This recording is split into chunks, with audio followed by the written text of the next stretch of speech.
The First Strike. High Admiral Zexterra of the Nexus Confederation stood aboard the bridge of the Eternal Dominance, his crystalline form refracting the starlight as he gazed at the holographic display of the Sol system. Earth rotated slowly in the projection, a seemingly insignificant blue marble that had somehow managed to catch the attention of the galaxy's most powerful alliance. Another diplomatic transmission from their United Earth government. Admiral, reported his communications officer, her bioluminescent tentacles pulsing with mild irritation. They're requesting dialogue before we proceed with our ultimatum. Zexterra's crystalline structure vibrated in what his species considered laughter. The humans were persistent. He'd give them that.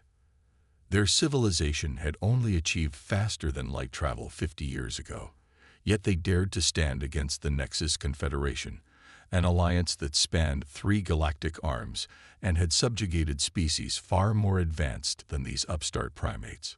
"Send our standard response," he commanded. "They have 24 hours to submit to Nexus authority or face immediate military action." The bridge crew efficiently carried out his orders, but First Observer Naramel, a member of the highly empathic Meridian species, approached his command post with visible concern. "Admiral, if I may, our preliminary scans of Earth's defense systems show some unusual anomalies. Their energy signatures don't match any known technological patterns in our database."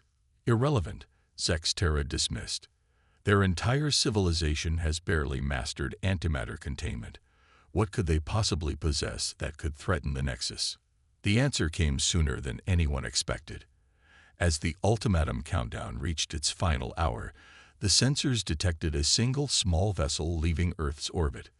It was barely the size of a Nexus scout ship, its design unremarkable except for its unusually smooth hull that seemed to absorb rather than reflect sensor scans. "They're sending a messenger."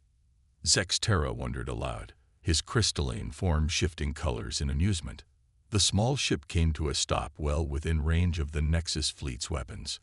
A transmission arrived, and a holographic display shifted to show a human female in a simple black uniform, her dark skin contrasting with silver-streaked hair pulled back in a tight braid.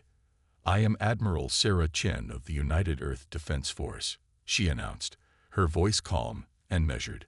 "We have received your ultimatum, and I am here to deliver humanity's response."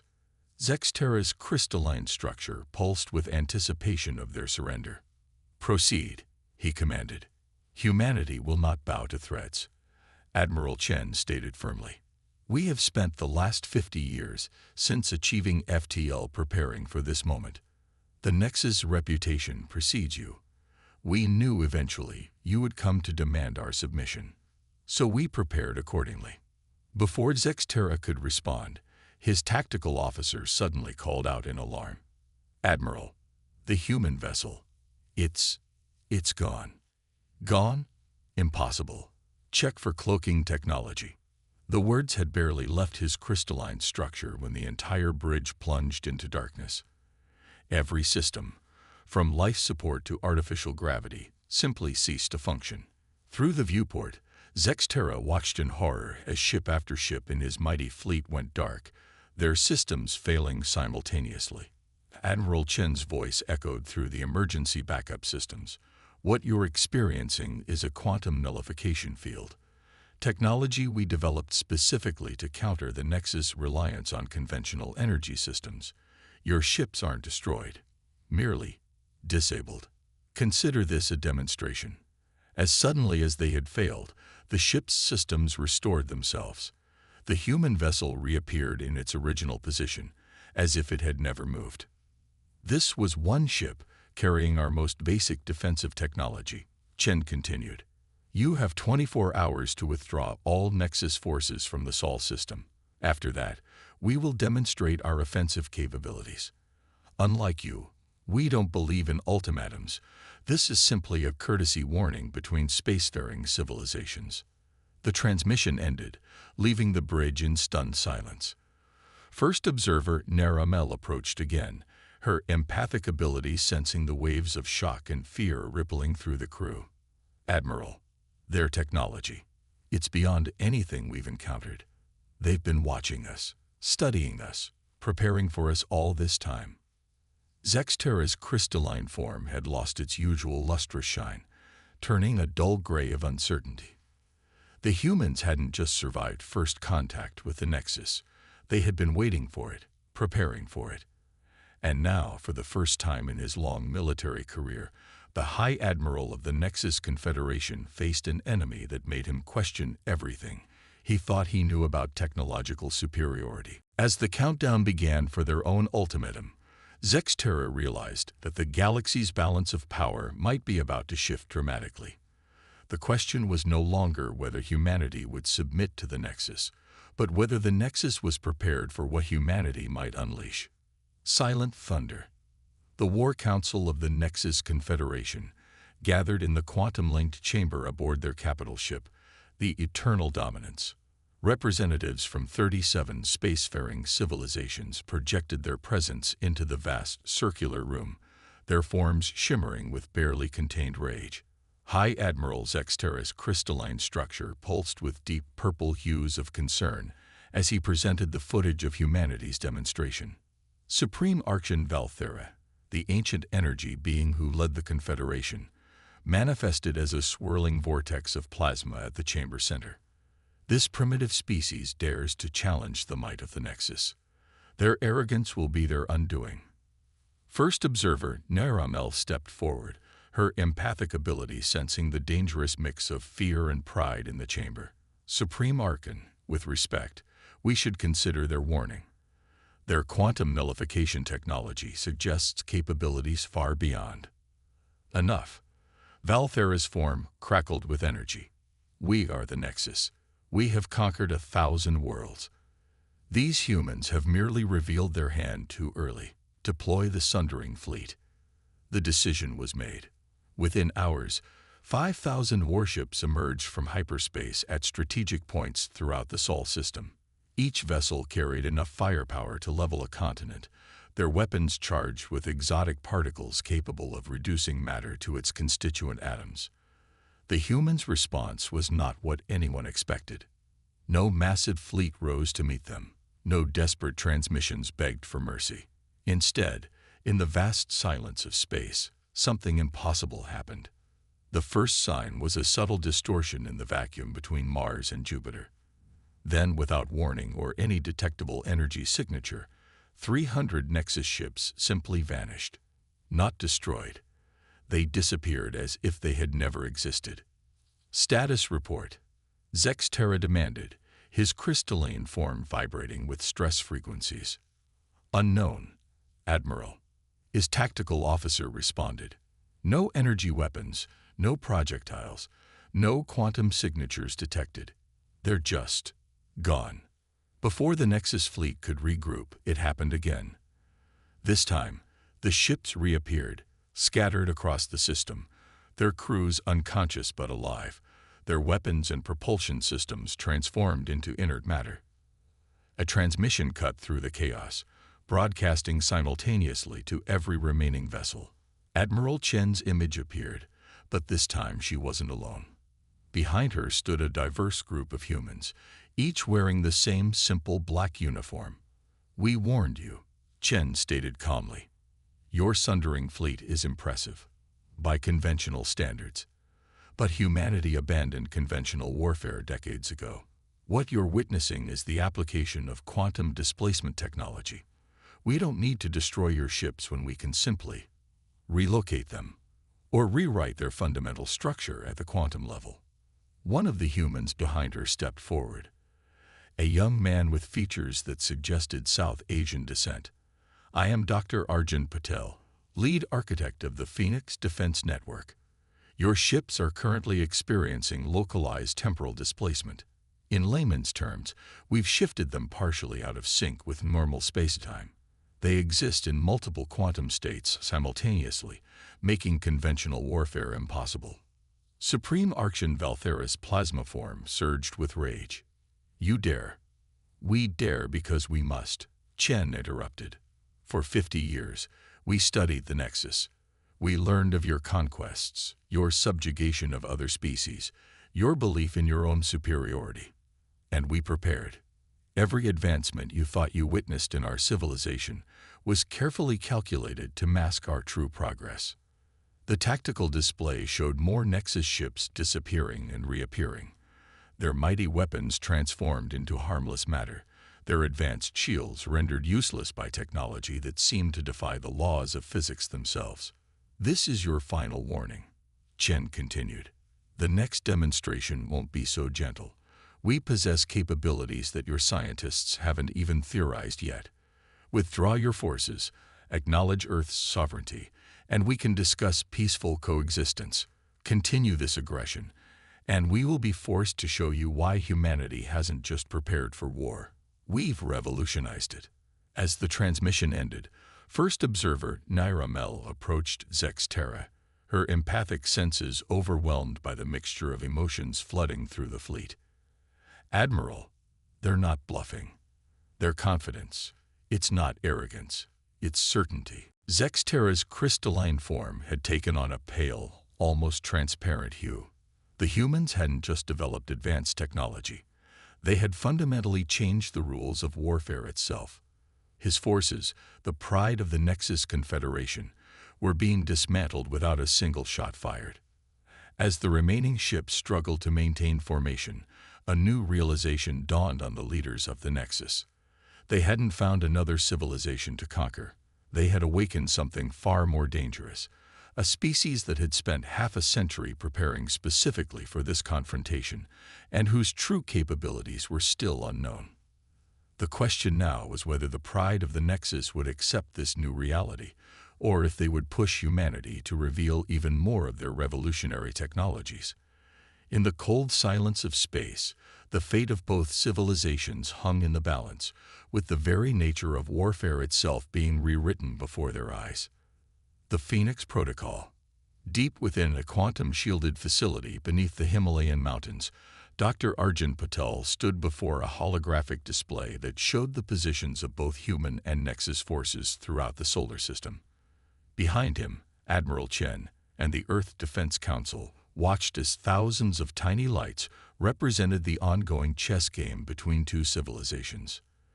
"They're regrouping," Patel observed, his fingers dancing through the holographic interface. "The Nexus has called in reinforcements from 3 neighboring systems. Their numbers will triple within the next 6 hours." Admiral Chen's expression remained composed, but her eyes held a glimmer of concern. "They're desperate. Wounded pride can be more dangerous than any weapon. Are we ready to proceed with Phoenix?" The council chamber fell silent. The Phoenix Protocol wasn't just another weapon system. It represented humanity's ultimate contingency plan, developed over decades in absolute secrecy. Even most of Earth's military leaders didn't know its true nature. "All systems are primed," Patel confirmed. "But you should understand, once activated, there's no going back. The very nature of space warfare will change forever." Before Chen could respond, the facility's AI announced an incoming transmission from the Nexus fleet. Supreme Archon Valthera's plasma form filled the main display, its energetic swirls betraying barely contained fury. "Humans," the ancient being's voice resonated through the chamber. "Your parlor tricks and quantum technologies are impressive, but they will not save you. The full might of the Nexus approaches. Surrender now, and your species may yet survive as a protectorate under our guidance." Chen stepped forward, her voice steady. "Supreme Archon, we've already demonstrated that conventional military advantage means nothing against our defensive capabilities. Are you certain you wish to escalate this further?" "You forget yourselves," Valthera boomed. "We are the Nexus. We have ruled the stars for 10,000 years. Your species was still living in caves when we conquered the Andromeda Arm. Whatever technologies you possess, they cannot match the combined knowledge of 37 civilizations." As if to emphasize the point, new contacts began appearing on the tactical display. Thousands of Nexus warships emerging from hyperspace at the edges of the solar system. Their energy signatures dwarfed anything seen before, suggesting weapons that could crack planets. Chen turned to Patel and nodded solemnly. "Initiate the Phoenix Protocol." Patel's fingers flew across the quantum interface, entering a complex series of commands. Throughout the solar system, hidden structures began to awaken, structures that had been placed decades ago, disguised as asteroids, space debris, and natural phenomena. Phoenix Protocol activating. The facility's AI announced. Quantum grid alignment at 15% and rising. On the tactical display, lines of energy began connecting the hidden structures, forming an intricate web throughout the solar system. The Nexus fleet, preparing to advance, suddenly found itself caught in a network of quantum anchors that transcended normal spacetime. "What is this?" Valthera demanded, his plasma form fluctuating wildly. "This," Chen explained, "is the Phoenix Protocol. For 50 years, we've been building a quantum defense grid that encompasses our entire solar system. Those ships you're so proud of, they now exist in a state of quantum uncertainty. At our command, we can phase them out of existence, transmute their matter into energy, or simply lock them in temporal stasis." Patel activated a secondary display, showing the quantum mathematics underlying the system. "Your ships are now quantum locked. Their position, velocity, and even their fundamental existence are subject to our control. This isn't just a defense system. It's a complete rewriting of the rules of space warfare." To demonstrate, he entered a simple command. 100 Nexus ships instantly transformed into crystalline structures, their crews unharmed but their weapons and propulsion systems transmuted at the quantum level into inert matter. "Impossible." Valthera's voice carried both rage and, for the first time, fear. "No civilization has ever achieved such control over quantum mechanics." "Because no civilization has ever had to," Chen replied. "You forced us to innovate, to think beyond conventional warfare. Every conquest you celebrated, every civilization you subjugated, we studied them all. We learned from their mistakes, and we prepared." The quantum grid continued to expand, its energy patterns becoming more complex. The Nexus fleet found itself trapped in a web of possibilities, their mighty warships reduced to quantum uncertainties that could be resolved at humanity's whim. "This is your final chance," Chen declared. "Withdraw your forces, acknowledge Earth's sovereignty, and we can work toward a peaceful coexistence. Continue this aggression, and we will be forced to demonstrate the offensive capabilities of the Phoenix Protocol." In the silence that followed, both civilizations stood at a crossroads. The Nexus, faced with technology that fundamentally changed the nature of space combat, had to decide whether their pride was worth the risk of discovering what other secrets humanity had developed in their decades of preparation.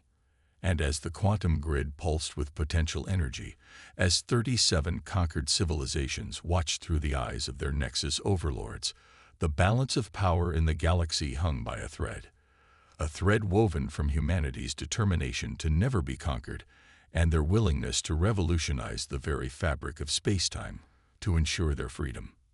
Echoes of Terra. The quantum grid surrounding Earth pulsed with ethereal energy as the Nexus fleet attempted to break free from its hold. Supreme Archon Valthera had ordered his most brilliant scientists to analyze the human technology, searching desperately for a weakness in this seemingly impossible defense system. "We've lost contact with the 7th Battle Group," reported a Nexus commander, her holographic form flickering with distress. One moment they were attempting to breach the quantum field. The next, they simply ceased to exist in our timeline.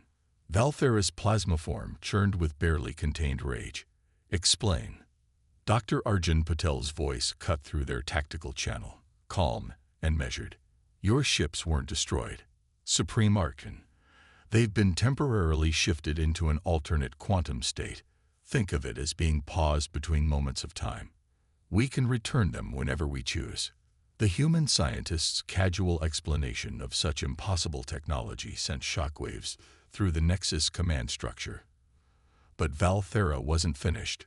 With a surge of plasma energy, he opened a secure channel to their most distant outposts. "Deploy the world breakers," he commanded. "All of them."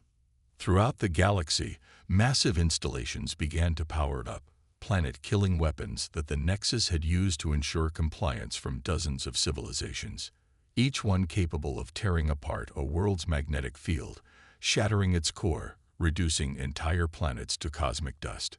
Admiral Chen watched the power signatures appear on their quantum sensors, her expression grim but unsurprised. "So they've chosen to force our hand," she murmured. "Dr. Patel, initiate timeline defense protocol." Patel's fingers danced across quantum interfaces that seemed to exist in multiple dimensions simultaneously. "Admiral, you should know. This will reveal capabilities we had hoped to keep hidden for at least another century." "They've left us no choice," Chen replied.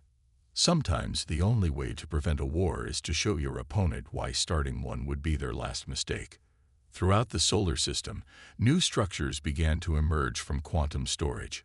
Massive rings of technology that dwarfed even the largest Nexus vessels. They positioned themselves at precise mathematical points, forming a complex geometric pattern that stretched from Mercury to the Kuiper Belt. "Behold the true power of the Phoenix Protocol." Chen's voice echoed across all frequencies. "These are not weapon platforms or defense stations. They're time anchors." Before the Nexus could respond, the rings activated. Space itself seemed to twist, reality bending around the geometric pattern they created. In an instant, every world-breaker installation across the galaxy simply reversed. Their power signatures collapsed, their structures unmaking themselves as time around them rewound. Impossible. Valthera's plasma form fluctuated wildly. "You cannot. Time itself is not." "Time is exactly what we learned to master," Patel explained, his voice carrying a hint of pride. "Did you think we spent 50 years just developing weapons? We knew conventional warfare would never be enough against the Nexus, so we looked deeper. We learned to manipulate the very fabric of space-time itself." The time anchors pulsed with energy that defied conventional physics. Around each one, reality itself seemed to exist in multiple states simultaneously. The Nexus fleet found their most advanced sensors unable to determine if events were happening in the past, present, or future. "Your world breakers have been reversed to a point before they were activated," Chen explained. "Not destroyed. Simply returned to a previous quantum state. This is but a fraction of what we can do with temporal manipulation. Every weapon you bring against us, we can unmake. Every strategy you develop, we can see echoes of before you implement it." The Nexus commanders watched in horror as their mighty fleet began to experience temporal distortions. Ships found themselves executing maneuvers they hadn't yet ordered. Weapons fired at targets that had already moved. The very concept of cause and effect seemed to break down around them. "This is your final warning," Chen declared. "The time anchors are currently configured for defensive operations only. But if pushed, we can do so much more. Imagine your entire civilization, simply rewound. Everything you've built, every world you've conquered, every species you've subjugated, all of it reversed until the Nexus becomes nothing more than a dream of empire in the minds of your ancestors." The threat hung in the vacuum of space, its implications rippling through the quantum fabric of reality itself. The Nexus, masters of 37 civilizations, found themselves faced with an enemy that hadn't just prepared for war. They had transcended the very limits of what war could be. As temporal distortions cascaded through their fleet, as the time anchors maintained their impossible geometric pattern across the solar system, the leaders of the Nexus faced a choice that would echo through time itself. Accept a new reality where they were no longer the supreme power in the galaxy, or risk everything against an enemy that could rewrite the very history of their civilization. Price of pride. Supreme Archon Valthera's plasma form roiled with conflicting energies as he faced the assembled leaders of the Nexus Confederation. Their mighty fleet hung motionless in space, caught between moments of time by humanity's impossible technology. The time anchors continued their silent vigil, their geometric pattern maintaining a quantum grip on reality itself. "We cannot accept defeat," Valthera declared, though his voice lacked its usual certainty. "We are the Nexus. For 10,000 years we have. 10,000 years of conquest. Admiral Chen's voice cut through the command channel. 10,000 years of forcing your will upon others. And now, for the first time, you face a species that saw you coming and prepared accordingly. The quantum sensors detected new energy signatures as the Nexus's last resort weapon platforms activated, reality bombs designed to tear holes in the fabric of space-time itself. They were weapons so devastating that even the Nexus had used them only once, to make an example of a particularly stubborn civilization. Dr. Patel's voice carried a note of sadness as he observed the readings. You still don't understand. We're not just defending ourselves. We're defending reality itself from weapons that never should have been created. The time anchors pulsed with new energy, their pattern shifting to encompass the entire sector. Reality itself seemed to hold its breath as Patel initiated the final protocol, humanity's ultimate defense against cosmic warfare. We call it the temporal lockout, Chen explained, her voice heavy with the weight of the moment. It's not a weapon. It's a fundamental rewriting of how faster-than-light travel works in this sector of space. Throughout the region, FTL corridors began to collapse. The quantum pathways that made faster-than-light travel possible started to unravel, but in a controlled, precise manner. The Nexus fleet watched in horror as their escape routes disappeared one by one. What have you done? Valthera demanded, his plasma form fluctuating wildly. We've changed the rules, Patel replied. In this sector of space, FTL travel now operates under new physical laws, laws that we control. No ship can travel faster than light without our explicit permission. Your empire can no longer project power into this region of space. The implications hit the Nexus leadership like a physical blow. Without FTL capability, their vast empire would be fractured. The conquered civilizations in this sector would be beyond their reach. Their military superiority, built on the ability to rapidly deploy overwhelming force, would mean nothing.